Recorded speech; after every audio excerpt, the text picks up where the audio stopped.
Hello and welcome intermediate students to another intermediate lesson at learnpianolive.com. This is an intermediate lesson, so the assumption is that you can probably play a couple songs at least well enough to impress a couple friends. You might have some basic understanding of music theory or something, but you really haven't had any formal training. So if that's you, you're in the right place. If you feel, throughout this lesson like it's way too advanced, you might want to go back and check out yesterday's lesson. It's in the archives, the beginner's version of this lesson. That might answer a lot of your questions, but feel free to ask away, ask any questions. This is about you and me, so you got to ask questions so I know, how to help you best. And there's a couple other things I want to talk to you too about before this countdown clock hits 0. All right, first and most important, ask a lot of questions. The way that you're gonna do that is, there's a couple different ways. You can jump in the chat room and talk with the other students who are logged in at the same time. I'll be watching the chat room too. You can ask your questions there. Or if it's a question that's just for me, a question about the lesson, especially if you know it's one that's gonna fit best at the question and answer time at the end, then you can just put your name and your question in the box below this video, click submit, and then I will get that. Now, if you're already in the archives, if you're watching this not live, but you're watching this in the archives, then make sure at the end of the lesson you click on the survey button. You don't have to fill out the entire survey. If you want to, I'd love your feedback, but really the best part of that is that you can put your question in there, and then we click submit. Then I will get all of your questions. I'll make sure that you get them answered, whether you're in the archives or you're live. Right next to this video, there should be a PDF button and an MP3 button. Now, you don't really need those till after the lesson because I'm going to be showing you on screen the PDF and showing you how to use it. And I'll play the MP3 during the lesson too, so you know at the end of the lesson how you're going to use that. Some people, though, like to print out the PDF ahead of time, so as I'm making notes on my version, they can make the same notes on their version, but it works either way.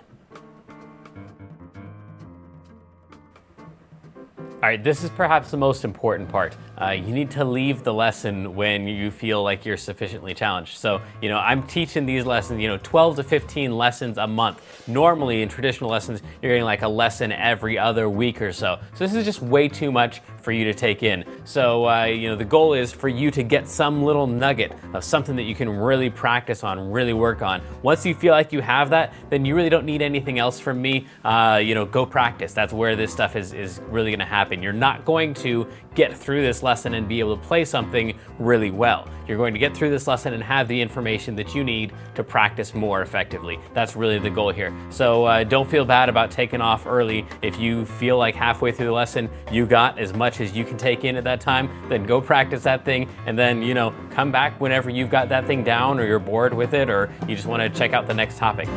Don't forget also that you've got the archives too. So if you want to see one little thing, just repeat it over and over and over. Just give me, hopefully within 24 hours after the lesson, this thing will be up in the archive, so you can just go back and watch it over and over and over and over and just get that little segment down. All right, today we're doing everybody's favorite topic. Out of the 8 sectors of musicianship, the one that everybody always likes the most is application. That's where you finally actually get to play a song. So if you've been here for the last couple weeks, you'll notice a lot of the same concepts popping up today, because we're gonna take those concepts, we're gonna apply them to a very specific song. If you haven't been here, don't worry about it. I'll show you how to play all of our little concepts. So hopefully at the end of today's lesson, you'll have all the tools to practice an actual real song that you can play for your friends and impress them. Let's go.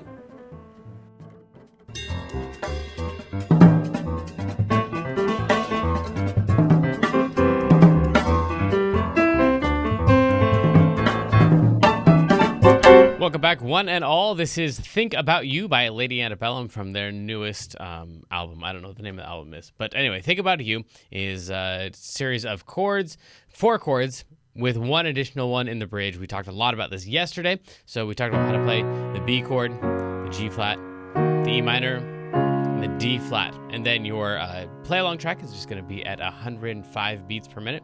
And it's going to go just something like this.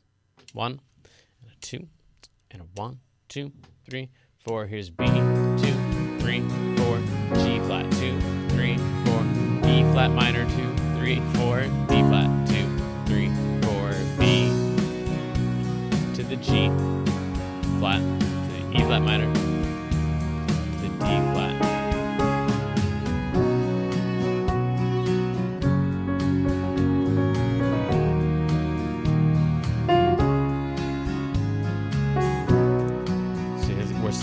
verse right here on the G flat.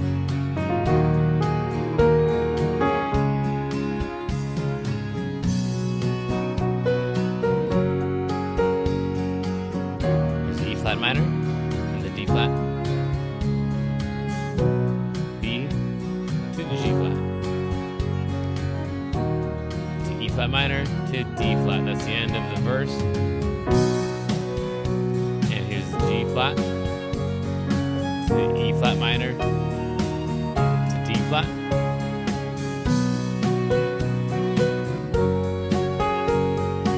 E flat minor, D flat, and here's our interlude.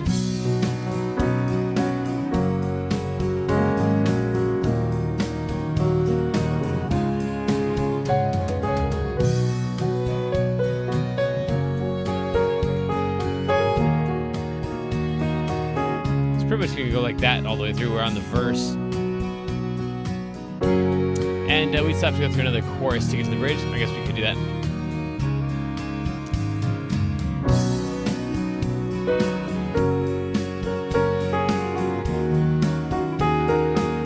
There's D flat, B, G flat, the E flat minor, the D flat, and here's the B, to the interlude.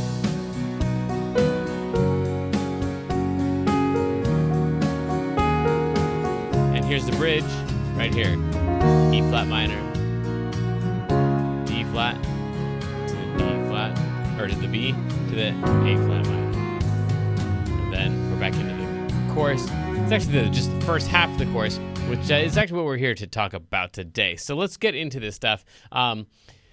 Let's move to the, well, hang on. The answers from yesterday for the melody. So this is, it was mid-July. Summer, rain. So these were the ones you were supposed to guess at from yesterday and hopefully write in some of these answers. 1, 1, 1, 5, 5, 6, 3, 3. If this is not making any sense, then you'll need to go back to yesterday's lesson. We talked about all of this. We drove past the Texaco is 2, 3, 3, 2, 3, 5, 3. And then back up to the 1 again. 1, 1, 1, 5, 5, 5, 6, 3, 3. 2, 3, 2, 3, 5, 2. That one right there is a little bit tricky because you expect it to be the same as that one because all the rest of the notes have been the same. But the end of that one line gets changed by one note.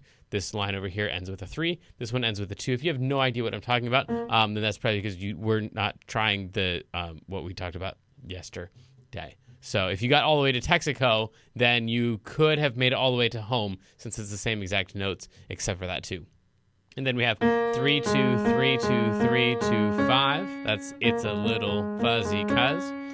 And then I was caught up in your eyes.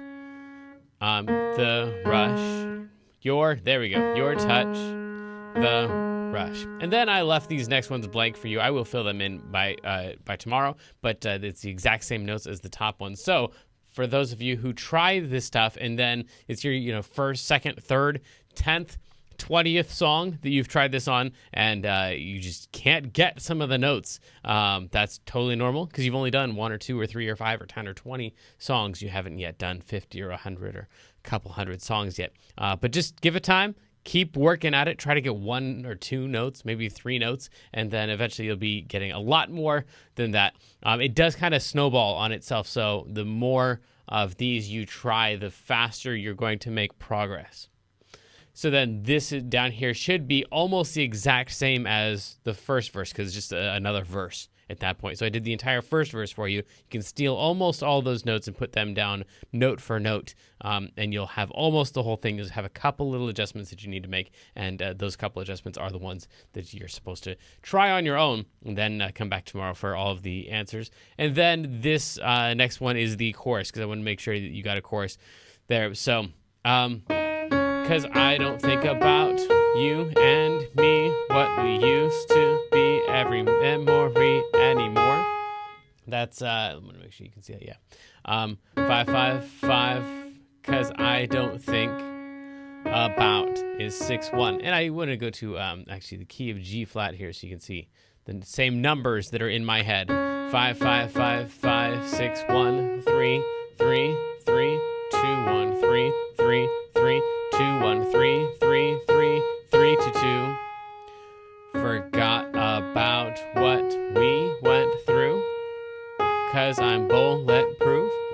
numbers, and then, oh, I bet you think I do. And then this next one is almost the same as that. So leave those to you to take a guess at, or just wait until tomorrow. Come back for the rest of those answers. And I don't know if I'm going to fill all of them in for all the rest of the verses and the choruses and stuff, since those are going to be actually note for note the exact same thing. We'll see. Let me know what you would like to see there. If it's for some of you, it's easier to just have the chorus and just store that in your brain instead of having to read each new chorus as it comes up.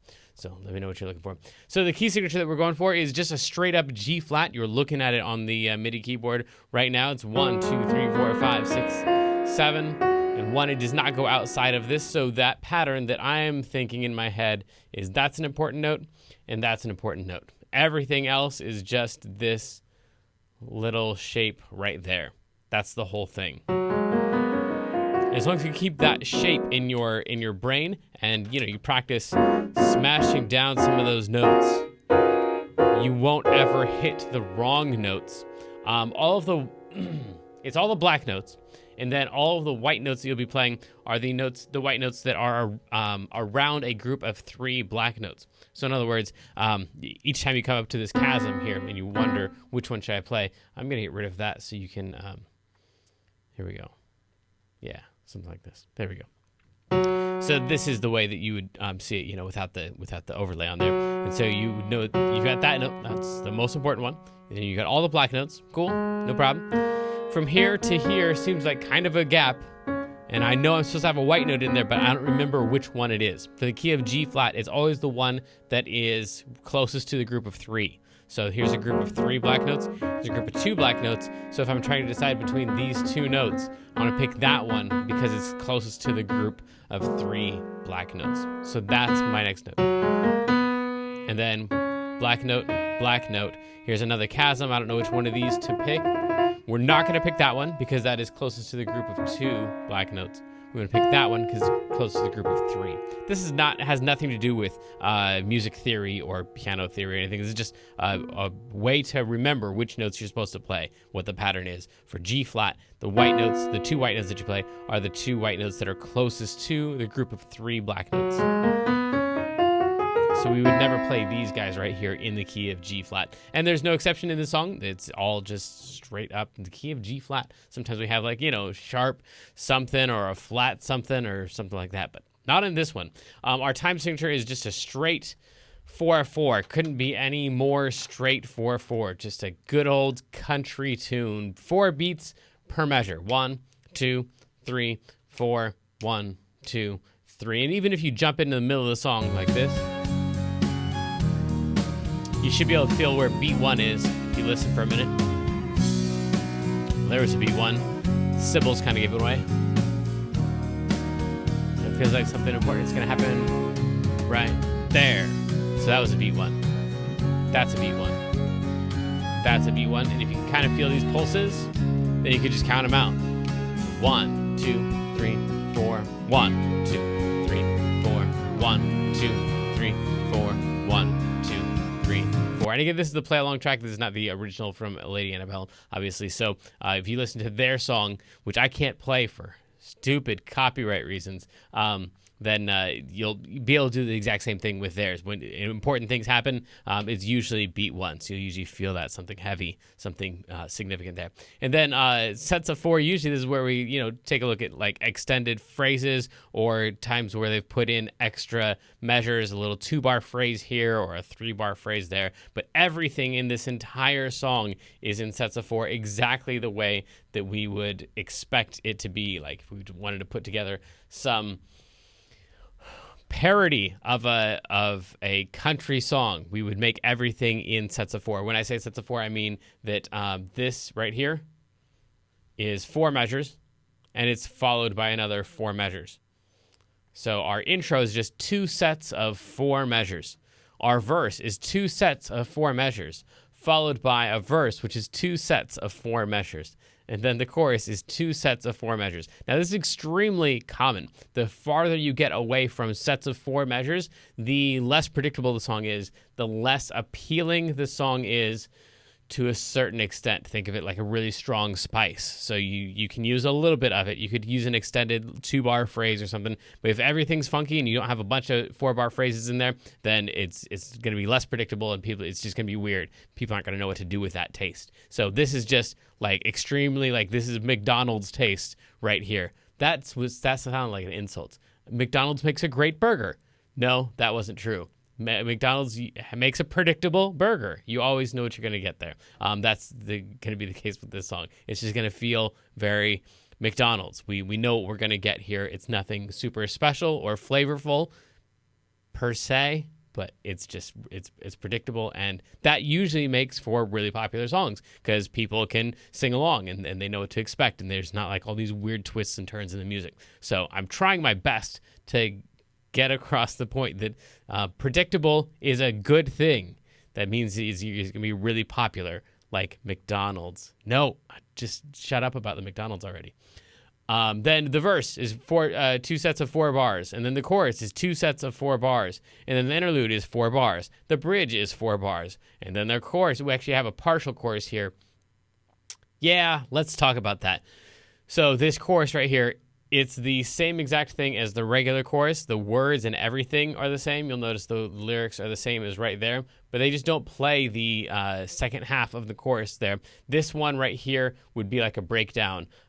If you listen to the original, this first part of the chorus, this guy right here, is going to be a lot softer, and so it's coming out of the bridge. The bridge kind of has that suspense thing going on. And then the next one.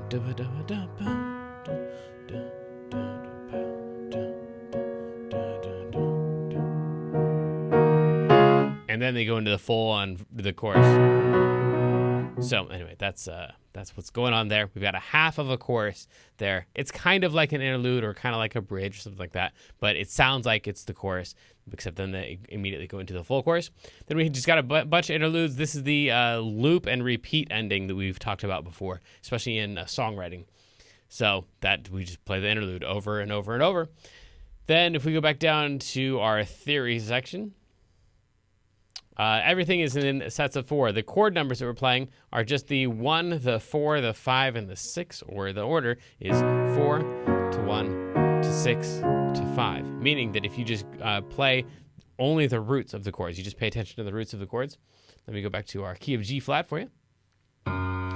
That's the 1, 2, 3, 4. So the B chord that we play is the 4. The next chord that we play is G flat. G flat is 1. So our pattern goes 4 to 1. The next chord that we have is E flat minor. E flat in the key of G flat is 6.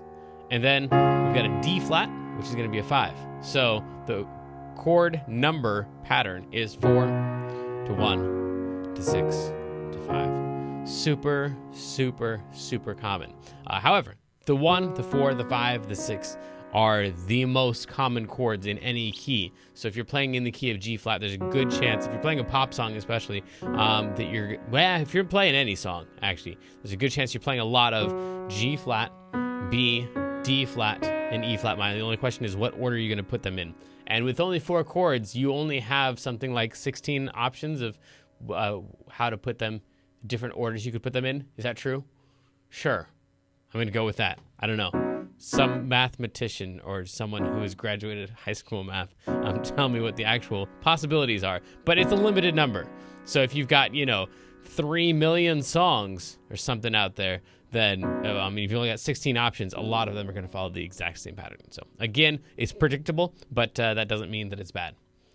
Fantastic. The one chord that we do have is the 2 chord. And if you are here for the songwriting workshops, or if you've watched those, then you had noticed on the bridge parts, I tell you that you should probably use the less commonly used chords on those bridges because they create more diversity, there's some kind of a special spice in there for that to make that really be set apart. And so that's exactly what they do here. They just play the exact same chords that we were playing before, 6, 5, 4, and then they throw in that 2 that you don't hear anywhere else in the song to kind of set the bridge apart, and then they go back into the regular chords after that. The pattern, again, this is from the songwriting workshop, if you were paying attention to any of the verse-chorus stuff. Their order is intro, verse, verse, chorus, interlude, verse, chorus, interlude, bridge, half of a chorus, chorus, interlude, interlude, interlude, which this I would also count as an ending. I would just count that as like a loop ending, so we could bunch all of that together. So really what they've done is intro, totally predictable. Verse chorus would be normal, but their verses are kind of short, so they doubled up on the verse. That's not terribly unpredictable. Then they've got the chorus, and then some kind of an interlude to get back into the verse. Remember what we said before was what we expect to see is something like intro at the beginning and ending at the end, and then somewhere in here we're going to go verse, chorus, bridge, chorus, end. Cool. That's just like what you do. A verse and a chorus go together. You want two of those, and then you want to extend the song a little bit longer than that, so you put in a bridge before you do the chorus. You do the chorus because that's the funnest part to sing along with and to dance along with, so you're going to put the chorus in at the end before you go to your ending of some kind. So that's pretty much what we have here. We've got our intro. Then we've got a verse, a double verse, but again, it's a short verse, so that's perfectly fine. The chorus and interlude kind of go together. The interlude helps us get back into the verse, so that's predictable. Then we go verse, chorus, interlude. That would be that part right there. Then we have the bridge combined with the half of the chorus, which is kind of like the bridge too. It's kind of the way that they play it in the song. It is a much lower volume, and it feels kind of stretched out. So that kind of has that bridgey feel to it. This is something different from the rest of the song. And then they have the chorus, and then, of course, the ending. So it is exactly what we would expect from the form intro, verse, chorus, bridge, chorus, end. Their particular way of going about it with the half choruses and the interludes and stuff like that. Maybe a little bit unique, but not really too terribly much there to talk about. Then the melodic patterns and shapes. It's the pentatonic scale from G flat, and in the key of G flat and E flat minor, we have this thing where if you play through the scale 1, 2, 3, 4, 5, 6, 7, 1, 7, 6, 5, 4, 3, 2, 1. You've got all of those notes. Now, the notes that are least frequently pretty in this scale, in any scale, any major scale, are the 4 and the 7. So if you're going to leave some notes out, or if you're going to avoid some songs that might, in some cases, not sound great, you leave out the 4 and the 7, which leaves you with the 1, 2, 3, 5, and 6. This is true for any key, not just the key of G flat.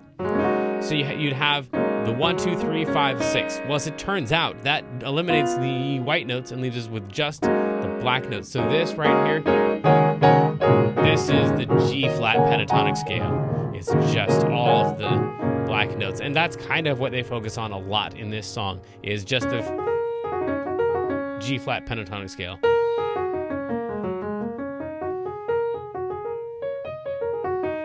So it's all of those ones right there are kind of make up the melodic shapes and patterns, all taken out of just those black notes. So it's kind of convenient on piano because no matter what you play down here, your pentatonic scale is going to sound pretty good. So if we just take the roots, it should be the 4 chord to the 1 chord to the 6 chord to the 5 chord, and we just play those.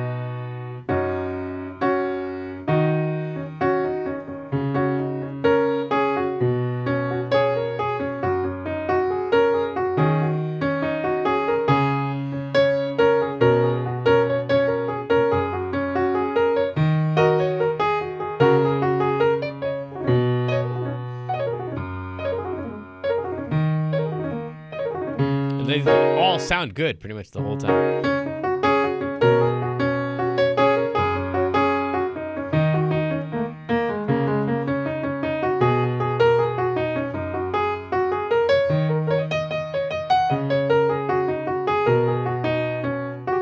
Cool. Now that's true for any pentatonic scale, for any key, for any song, pretty much. But in G flat, it's just particularly convenient on piano because of the way the black notes are set up. It gives us all those pentatonic notes right there, sitting on those black keys. Cool. The breakdowns, we already talked about that a little bit. We have the bridge there that has that A flat minor in it. And then we also have the half the chorus that kind of acts as the second half of the bridge, where they just play really, really softly. Other than that, there's not too much to talk about. It's just a really straightforward, predictable song. This is a great example of when we talk about songwriting and just following all of the rules. This song just follows all of the rules. So let's do our wrap up and then see if we have any questions at the end of this.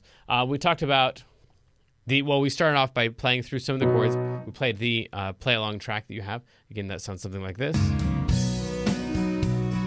The tempo is 105 beats per minute. And the key is G flat. We talked through some of the melody numbers. I showed you how to play some of those, and then gave you some hints about what to look at for the upcoming sections that are not filled in for you. And then we talked about our key signature, how there's no alterations to this one. It's just a straight up G flat. The time signature is a regular 4/4 like we would expect. Everything is in sets of 4 here. So all of our measures are in sets of 4. And chord numbers are the predictable 1, 4, 5, and 6. It's in the pattern of 4, 1, 6, 5, which is of all of the patterns, I don't know, maybe less common than some of the other ones. Like the 1, 5, 6, 4, that's really common. The 1, 6, 4, 5 is really common. And this is really just a 1, 6, 5, 4, where we started on the 4 instead. 4, 1, 6, 5. But you only got 4 chords to mess with, so there aren't too many options there. And then we have the 2 chord that shows up in the bridge to kind of set that apart. The form is exactly what we would expect. It's intro, verse, chorus, bridge, chorus, end. The way that they end it is with the interlude, and then half of the bridge is that half chorus thing that we've got. And then we talked about breakdowns, where they just have that half chorus that makes that part feel a little bit lower key, lower volume, which the purpose of that is so that you can go back into your chorus and have it feel new and fresh again. Because if you just keep grinding away at that chorus, everyone playing full volume at full speed and everyone doing everything, then it just gets real tired after a while. So that's why you have your breakdowns, is to go into your bridge, and then you got something really low key, and then that builds the anticipation so you can ramp things back up and go back to where you were a second ago and have that feel exciting again. But I think that's about it. Let's check with YouTube and Twitch. Cool. It looks like everything that's in there is stuff that we have already covered. So that means that we are done for today. Tomorrow we'll actually be covering this song, so you'll hear me playing, struggling through some of it, and I'll talk to you about how I would go about making this thing interesting, which is going to be very interesting on its own, because there's just not very much that is in this song that is interesting.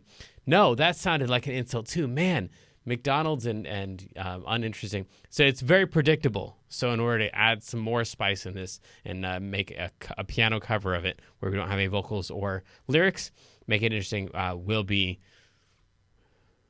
fun. We'll go with that. Until next time, I love you. Good luck. Have fun.